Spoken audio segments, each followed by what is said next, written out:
Hey guys, welcome back to another episode of the Jay Smith Down podcast. I'm your host, Jaden, and today we're going to be talking about the 2024 wide receiver class this year coming into the draft and how it's probably the best class to come into the NFL since maybe 2014, like 2010 class, which we know a bunch of good players, good receivers come from those two draft classes. So we'll talk about that.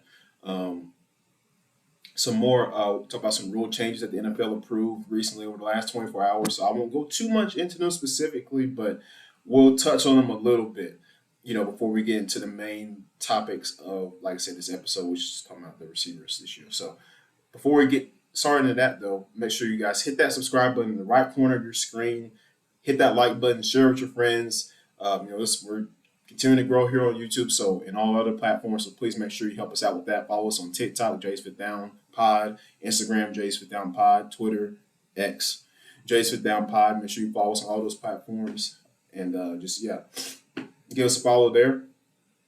And you just stay tuned for all the content we're only dropping soon because it's just continue to come more content as we get closer and closer to the draft. And I'll do like a little um, final pre-draft episode, things like that. So maybe, but yeah.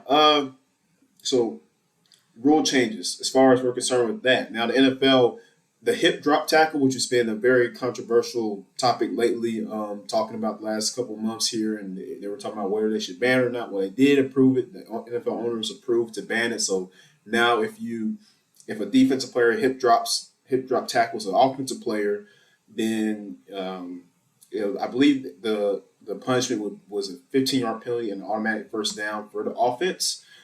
So in addition to that yardage gain on that play, so that's something. I mean, like I understand what they're talking about with the safety and everything like that, and how you have to tackle properly. Yes, of course. Like tackling is a very important aspect in football. You have to be able to tackle properly and safely, but still needs to be physical, still needs to be violent because it is football.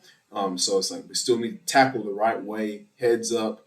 Um, come in, angle, and do all that type of stuff, right? So that's why football teams run tackling drills every day in practice. I know high school teams do it all the time. College teams do it a lot. Probably should do it more in the NFL, but they don't want their guys to get injured. So, but yeah, tackling is important, and I mean, yeah, I understand the safety aspect of it, but it's really, I mean, because if you have an offensive player and he a receiver or tight end, wherever, maybe a running back, even a quarterback, if he has the ball, he's running with the football, and he's at an angle to where you're not going to be able to get him down unless you were to hip drop. Then it's like, what do you do in that situation, right? So I don't know what they expect the defensive players to do in those particular scenarios, as far as how to tackle the offensive ball carrier if they're coming at that from a specific angle, and the only way to get them down would be the hip drop tackle. So we'll see how they figure that out and see how coaches coach their defensive players on how to do that. Another thing was the kickoff format has been changed. So now I believe, well, yeah. So with the kickoff format, I believe now they're going to start. It's very strange. It's very strange, the rules now, but similarly to the XFL. So now, just trying to make sure I get all the details right. So now the there's 10 players on the kicking team, 9 players on the receiving team. They're lined up just 5 yards apart, and you won't start running until the ball gets to the returner. So players won't be able to go full speed, crashing into each other, which has caused injuries. But so only of the 22 players that have been on the field, only the kicker and the other two kickoff returns will line up separately from those players who are 5 yards apart. So it'll be very close together. I don't know how I feel about that. Kicker's going to kick the ball from the 35-yard line, and his teammates are going to line up on the other team's 40-yard line. And the receiving team's 9 or 10 blockers are going to be on their own 35-yard line. So and the kick's got to land between the 20-yard line and the goal line. So if he goes out of bounds or lands short of 20, the receiving team is going to start getting the ball at the 40-yard line. And if it goes into the end zone for a touchback, then it's gonna the receiving team will get the ball at the 30-yard line. So that's just already a 5 yard increase from a normal touchback, which to the 25. Or no, is it the 20? 25 yard line. But yeah, so that's interesting. I don't know how I feel about that too much, but I just wanted to go into that a little bit, just so you guys let me know your thoughts in the comment section, what you think about the kickoff rules and stuff like that. Um, Also, the trade deadline got pushed back a week, by the way. Um, so now going to the receiver draft class this year. This, like I said, guys, in the open, this is one of the most talented wide receiver classes I've ever seen. Like, and I mean, it's very deep, and you got a lot of guys that are going to be bona fide number one options on the teams that they get drafted to. Like, excuse me, it's Paul and allergy season. So, but like for instance, now my board, of course, my top guys, Marvin Harrison Jr. from Ohio State. I mean, we all know he's going to most likely the Cardinals. That is if they don't trade out of that pick. But I am certain that they won't. He's either to New England or to Arizona. He's going to go. I mean, this is a guy. He's got a great blend of size, speed, strength. I mean, and football IQ for a player so young. Marvin Harrison Jr. is like, to me, the best receiver in this entire class. No debate. Like, he's the best receiver in this class. Probably one of the best receivers to come out of Ohio State in years. I mean, other than Garrett Wilson and Michael Thomas and guys like that, but he's like really good. Marvin Harrison, his route running, I mean, it's phenomenal how he gets open. He's great at contested catching too. So I mean, I think he's going to do well whatever team he goes to. Moving on to the next prospect, Malik Neighbors out of LSU. Now, Malik Neighbors is a guy. He may not be as big, but in the slot, he is deadly. Like if you're defense, you got to know where Malik Neighbors is lined up at any point of the game because his change of direction is really dangerous. Like you watch him line up, he lines up in the slot or where he's outside, especially in the slot. If he lines up in the slot, like he gets open, he releases off his route. And just there's these little jabs, these things that he does that he's able to get open, and it's just like if you're not paying attention, if you're a DB, you're in trouble. So like Malik Neighbors is my second guy off the board, for sure as far as the best receivers are concerned.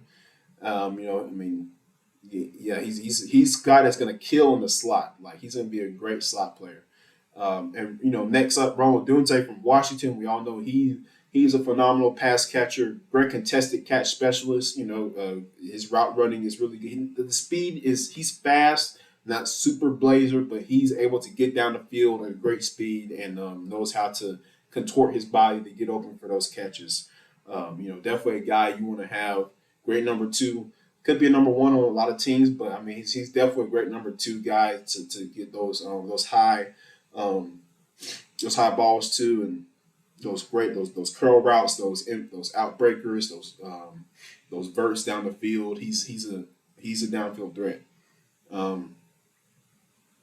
Next up, Brian Thomas Jr. also out of LSU. Same thing. He is great route runner. He also has a good catch radius as well. So I like him as a prospect very much. Could see him going to a team like maybe the Texans or somewhere like that, where he won't get a lot of targets, but he'll get targets and he could be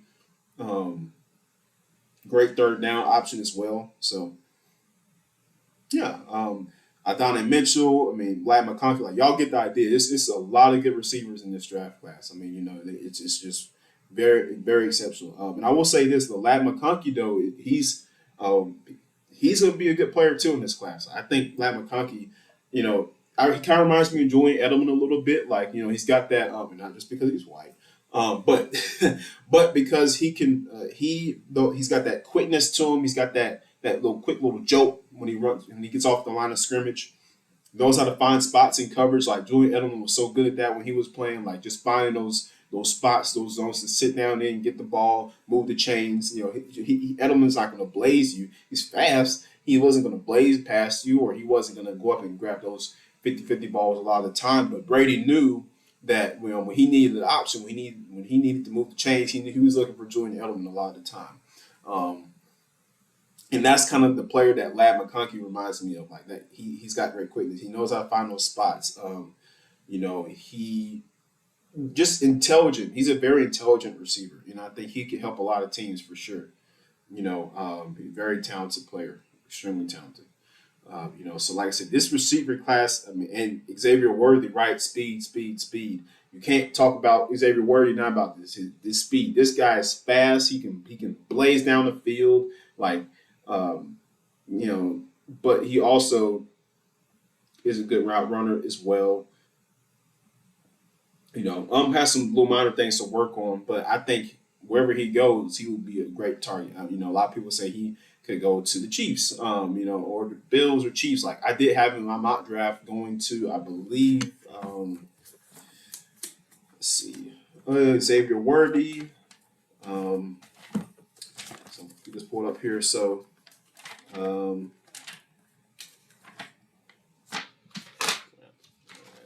somewhere, so many notes, guys.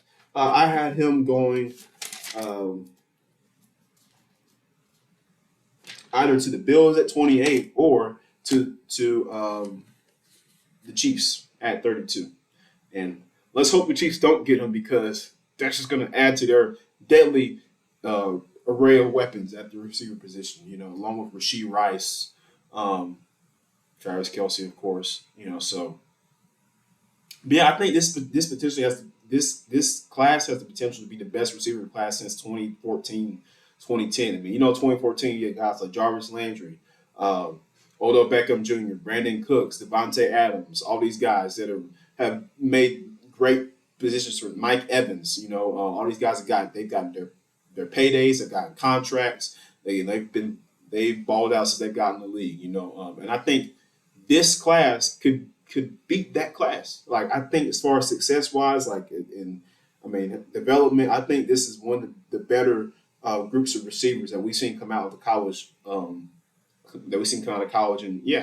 since 2014, 2010, even go back, yeah, like I said, 2010, Des Bryant, Demarius Thomas, um,